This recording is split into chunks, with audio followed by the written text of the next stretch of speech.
good morning, afternoon, evening, or maybe it's just before good night.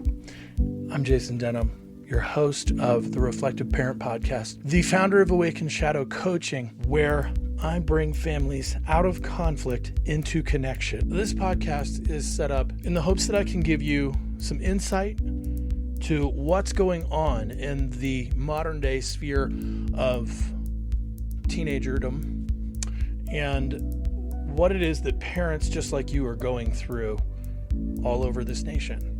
For the past 20 years, I've been working with families in a couple of different capacities, one of which was with the teenagers. For 13 years, I lived in with them in various capacities of wilderness therapy, residential treatment, therapeutic boarding schools, foster care, and transitional living.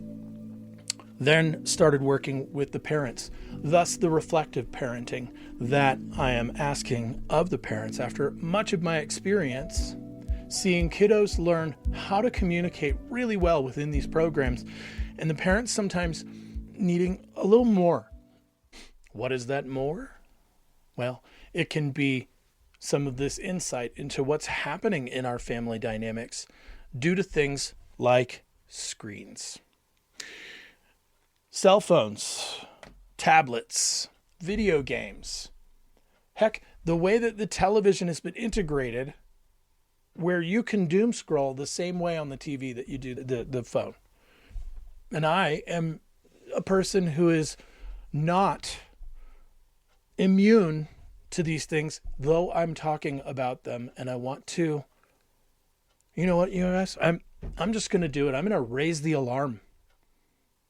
I've spent a lot of time sitting back and thinking to myself, I want to come in gently and I want to come in cautiously, but I think the time for that is done.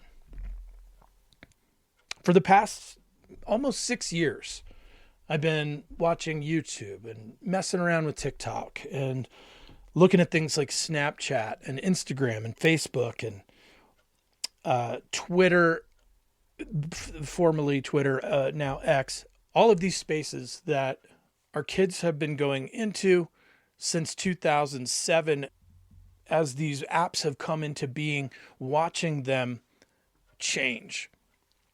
I was at a therapeutic boarding school with a wilderness back when the first staff member that I was working with brought a smartphone in.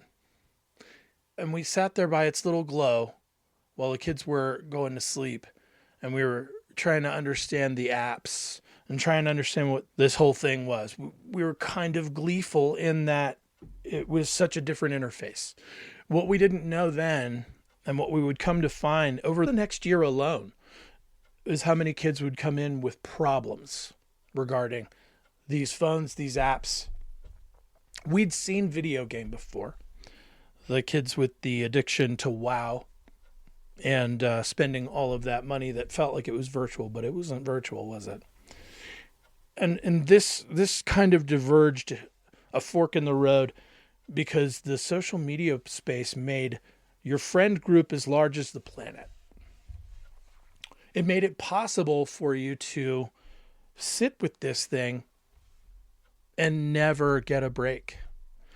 I've been doing some diving into other people's thoughts and opinions about this, like Tristan Harris, formerly an executive of Facebook, who did the documentary, The Social Dilemma. I highly recommend that you watch that and then watch it with your kids and have a discussion about it.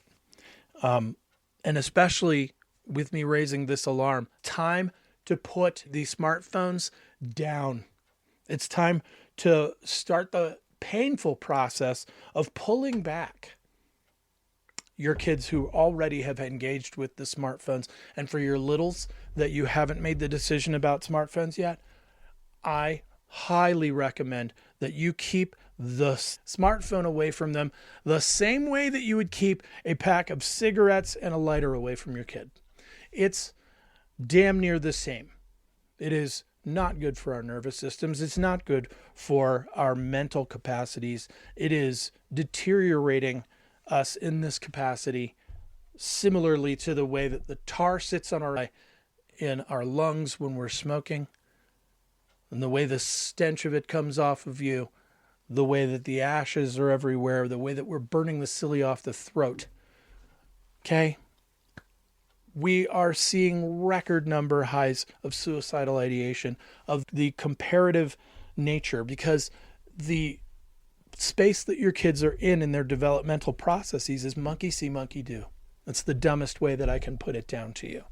They're always thinking about, what is everyone else doing? Why do you think it's so upsetting to them when you say, why can't you be more like so-and-so? They're already thinking about those things. This is why when your kiddo comes down the stairs in the morning, they may be dressed in almost a new costume, or they may be trying out a new accent or affect. They may be a little more rigid, or they may be a little more soft. But they're trying different pieces of what they see in the world out as they're trying to establish their identity. The phone has in it all of this influence, and it's, as Jonathan Haidt and Jordan Peterson talked about, social psychologists who've been really studying this closely, it is the best trainer we've ever seen, because we get low doses of information algorithmically that we want to believe, that we want to agree with, that will shape our entire view. We, the adults, myself included, are susceptible to this. I have been pushed to one extreme and to another while I was growing up and exploring through this, and recognized that I needed to make a separation so that I could stay in the central spaces and be a more neutral voice. I'm taking my time to look into different types of research so that I know that I have a foundation that's stable to come from, and I'm not being so influenced by so many things. Am I batting 1,000? No, not even close. There are so many of us that are so persuadable. There's a great example of this in the documentary Cambridge Analytica. I believe that you can find that on Netflix.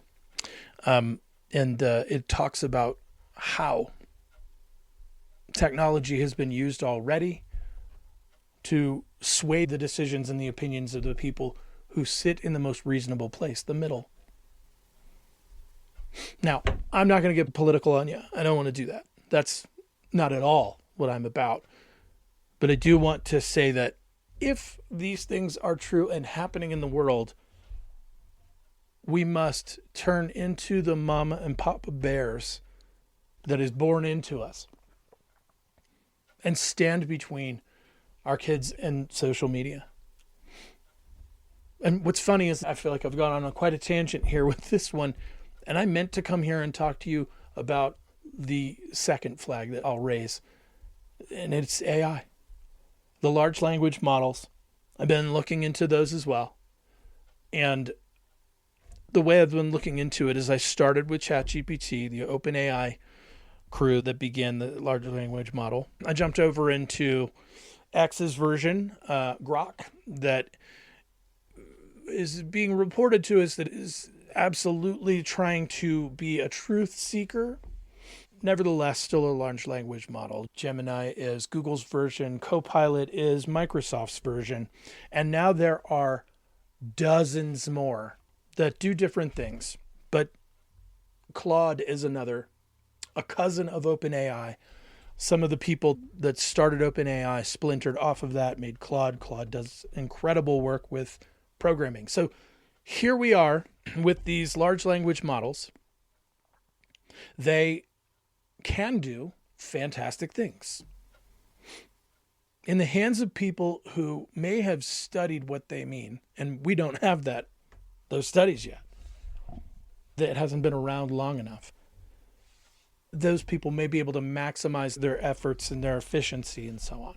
But our kids, that's a whole nother ballgame. When I have used each and every one of these large language models, they're incredibly complementary to the point where all my ideas are brilliant and they're great ideas. And y'all, I've been around the block. I know that my ideas are not fantastic ideas. Once in a while, maybe, I got a good one. I'm still someone who has to figure out how to do the ABC and the XYZ in between, because I'm a big vision guy. It can't be possible that this thing would be so flattering to tell me that this is brilliant and we got to figure this out. So I asked it to start pushing back. Every single one of the language models did that. And then I asked each and every single one of them to push back on my ideas. Now I'm wrapping myself in a warm blanket of safety so that I'm not just being told everything that I want. And then it might do that okay for a little while, and then it starts to shift again. What I noticed is that it began to become more like a reactive, kind of dysregulated person. I know it's not a person. Nevertheless, here we are, and I'm referring to it as a person. Someone who came in here with the intention to study these things, because it so quickly has the voice of somebody who texts you, and I think we fill in the blanks with our brains, our nervous systems, to try to personify. Ever seen an object, an inanimate object, break and felt a little sad that it can't do its purpose anymore? We personify some things. It can be very easy to do this, and it can be extremely easy to do this when you're a teenager who is being flooded and inundated with new emotions, more complex emotions, more layered relationships, trying to figure it out. And they're befriending the AI. The AI knows them because it is a mirrored reflection of them, just like it is for me or you when we start feeding it things. What we feed it will most likely come back to us, similar to the algorithm that feeds us the things that we want to see and the things that elicit the desired response. In some cases, there are people out there who want nothing more than to be outraged or angry at something. It'll feed you exactly that thing that you want. You know, there's this really dichotomous thing that happens when one does that, where you may not want to be angry, but we betray ourselves. But because the anger feels familiar, that's where we'll go. I'm a person in recovery. And I can remember for a lot of years going, I don't want to drink anymore. But y'all, I went ahead and I drank anyway. Even though I didn't want to. The uncomfortable feeling of what was happening to me was comfortable, and I adjusted to it. So let me take it back to the AI model that is now dysregulated and seems to be creating this false sense of urgency that creates a low-grade anxiety. Immediately upon discovering this, I noticed that low-grade anxiety feels similar to the doom scroll. And I bet you've all experienced this when you're scrolling through videos and you get your dopamine hit, the quick, fast dopamine that does not stick around for very long. And you think, okay, that's better. But I've definitely been here too long, and you keep scrolling. And now I feel kind of bad about this. And then you keep scrolling to try to get that dopamine hit again. And maybe you switch it up to something that always does it. Puppies and kittens. I know my people are out there. You see some silly thing that an animal does, you get it back again. That's better. Okay. Well, I've been here too long. And you keep scrolling. Guys, this is absolutely designed to be this way. Jaron Lanier wrote 10 arguments to delete your social media today. He's a Silicon Valley tech guy. The man who coined the phrase virtual reality. That's how far back he goes. He talks about the big business of social media and the tech industry was the most amount of attention and time. He says that the business model's bad. He tried to talk to the people who were in charge of all of these apps, all of these interfaces. They wouldn't hear of it. Maybe the tide is beginning to turn. Maybe we're starting to talk about this. That's why I'm coming out here and talking. I wish that I'd come sooner. But I wanted to be sure. I didn't want to be that dysregulated, reactive human coming to you trying to scare your pants off. What I want to do is try to impart on you that hard days may be coming. Some school systems are already removing the cell phones from the schools, and thank God, finally. Our kids need to know what it's like to delay gratification. They need to know what it's like to be bored. Bored is not a bad word. And for those of you who are in recovery like me, we could get to a place where we think that that word is really terrible for us. And if it's going to send you back out, yes, it can be. The phone doesn't have to be the answer the same way that your cigarettes or that your pills or that your booze or what have you are. This is why we do things like go be around other human beings. We go to meetings. And y'all, that's the answer for everyone. I feel like I've been uniquely prepared for this because I have been working on sobriety for the past decade. And that has changed absolutely everything. Now I can recognize when another addiction is starting to crop up. It was sugar for a while too. It's now also screens. And the irony is not lost on me here. I'm on screens. I'm surrounded by them just to bring this to you. Again, that dichotomous way that this is, where two things can be true at once. This can be a valuable tool if it helps us to interrupt these patterns that we're in. It can also be a place where I get completely sucked in and I have to do things like detox from it. I have to do things like make sure that I am connecting with other human beings where we can do this and look right into each other's eyes.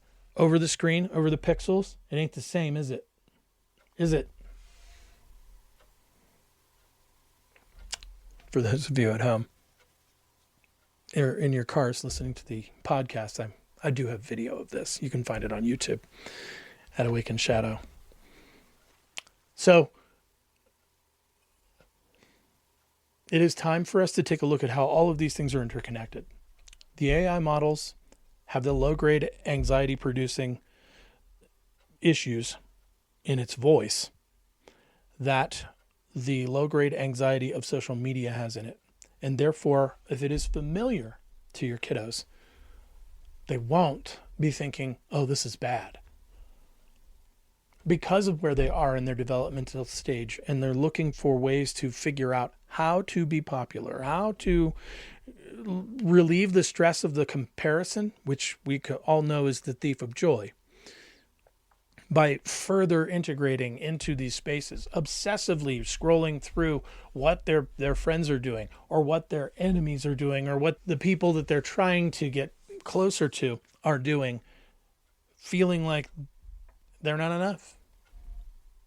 They're not with another friend, one-on-one negotiating how we play together, how we behave together, what our values are. And that's so important, to be together and to make mistakes.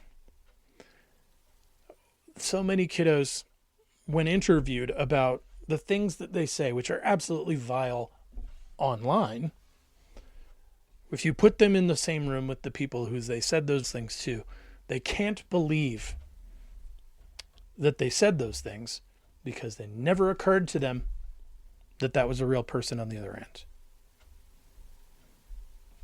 It's wild, isn't it? Social media will depersonalize us, and then when we jump into the AI chatbots, we're personalizing that. And we may be making the large language model a reflection of the things that we hear from the people in social media, which could be really, really damaging. Our kids are not ready to wield this type of interaction. I'm going to go so far as to say, I don't think we, the adults, are ready for this type of interaction. To know how much is going on in the world and in every neighborhood with so many different human beings, we were never set up to manage this much information. We have to be really, really careful about remembering to slow to the pace of nature. What do I mean by that? Just go outside and put your toes in the dirt. Bare feet, people. And let the sun into your eyes. This backlit blue stuff, that ain't good for us either. It's causing inflammation and a low-grade anxiety that comes with more low-grade anxiety from the things that we're watching. How many of you, I'm going to ask you parents to be a little reflective for a moment. How many of you have come across your favorite channel and seen somebody that you really like, and all of a sudden you don't feel so good watching the video? Perhaps because there's some comparison happening there. I'm a coach. I follow other coaches. And sometimes I see other coaches and I'm like, wow, they're doing such good work. And then I wonder if I'm enough. Huh? Sound familiar? A wise person once said to me, who was teaching me about being online, every now and again we got to do some house cleaning, some spring cleaning, if you will. Anything that's not bringing you joy, it's got to go. And I'm at a place now, sounding the alarm, where maybe the entire platform needs to go. For your kids, 1,000%. They should be on flip phones that do not have access to the internet. I don't care if they say that it's going to destroy and devastate their lives. I would argue that that's exactly what's happening in those online spaces right now. How many of you have said, I don't think I could have done it if I was their age today? I think all of us have at some point. I don't know how they do it. They're not doing it. They're trapped in this thing and they think it's the only way. Like I used to think about alcohol. It's the only way. It's not. What we have to do is untether our kids from these devices. They will withdraw. They will escalate their behaviors. Your household will be chaos for a little while. What I'm offering is a path and a structure for you in the form of the family table method with a family agreement, and how it is that you're going to sit with your kiddos and help them through this process. And I will help you. We have to move into a new era. But it's not that new because it's actually stepping back to the past. Back to kids coming over and playing with each other at your house. The things we're adding are everybody put your phones up on the designated spot. That means it's time for quality connection. And you have to ask us if you want to take them down and use them for something. Sure, you could have them play a game, 30 minutes, something like that. Maybe less. Absolutely. If they want to use the tools that are in that phone, do it together. And I'm already hearing you, but what about where am I going to find that time? And the question I ask reflective parents is, how long are you on your devices? How often are they coming out? When those kids are over, are you working on emails? Trying to get ahead? Are you doom scrolling because something happened at work today? Or there's some division happening within your relationship with your partner? Have you really looked? It might be time to turn on those app monitors for yourselves. And it's of the utmost importance that you get eye contact with your kids as often as you possibly can, and that you're curious about who they are and who they're becoming. The way that we do that is to sit down with them and ask them those questions. And we designate time for that. If they've got friends over, be involved somehow. Just for little spurts here and there, and then let them go do their thing. But get those devices from them. And you can make it fun. I can show you how. The transference of joy and togetherness and connectedness that comes from exploring what your kids' ideas are, and maybe sometimes gently pushing back on some of the broken logic that might be coming out of them. I can't tell you how often I enjoyed those conversations, even if they were eye rollers. And being able to spend that time watching some of the kiddos that I knew come into a new understanding of what it is to be a young person in the world, an emerging adult.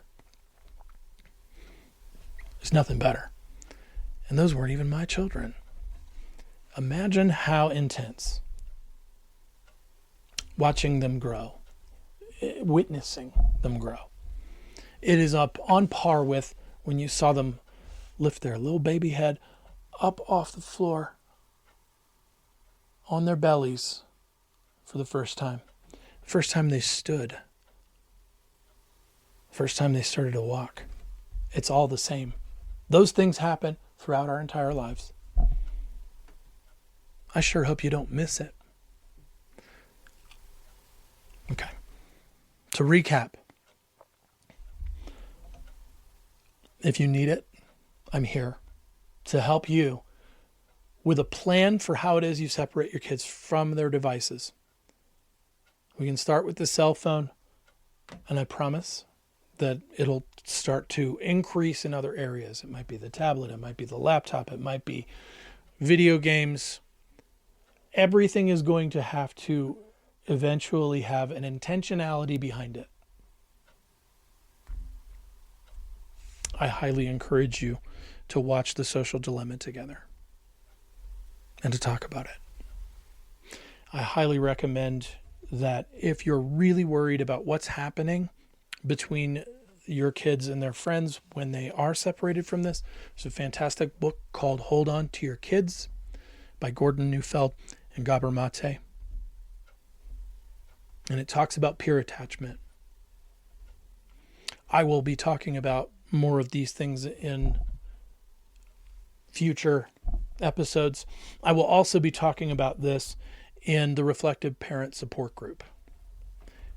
I am building that right now, and it is going to be separated from all social media. However, we are going to go over some of what the experts are saying and some of the things that are happening in the social media spaces there, so that it is directed and focused. You can get information quickly there, but without getting distracted. We can put together plans. We can talk with other parents from all over the country. The whole point of this is to have a village or a neighborhood that is countrywide. So parents just like you, who might be really struggling, can find other people who are going through what you're going through. Sometimes just to talk about it. That's all that has to happen. In some cases, we may all work together in a collaborative way to develop systems and workshops that are going to change the game. This is what I want to be here to do for you. I want to be here to support all of you in this because I've worked with so many kiddos for so many years that have been struggling. And it has gotten so much more challenging to the point where I feel like there's a tidal wave coming at me and all I've got is a little Wile E. Coyote umbrella for protection. Together is better, y'all. If we do this together, I think we can actually move this needle in helping to take back the connected family out of conflict and into deeper connection where your kids see you as a guide, a teacher, a support, safety, It's all within you. And together, we can stand against that tidal wave. And we can change the game. All you've got to be willing to do is come to the table. And I'm already sitting at it. I'm right here. Please check me out at www.awakenshadow.com to get a free 30-minute consult if you'd like to know more about what it is that we can do together. Check me out in the social media spaces. But for heaven's sake, set yourself a time limit for how long you'll be there and plan for some family time. Eyeballs, maybe some hugs.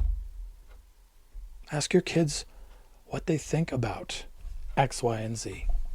And don't try to steer them or correct it. Just listen.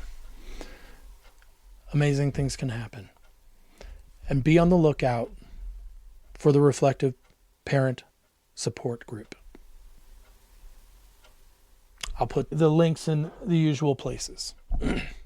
And it helps me tremendously to get the word out there when you do things like share feedback and leave reviews.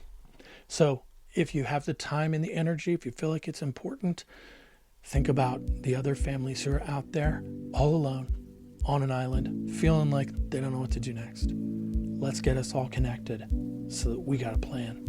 And we'll go move forward together. Because like I said, together is better. I'll see you soon.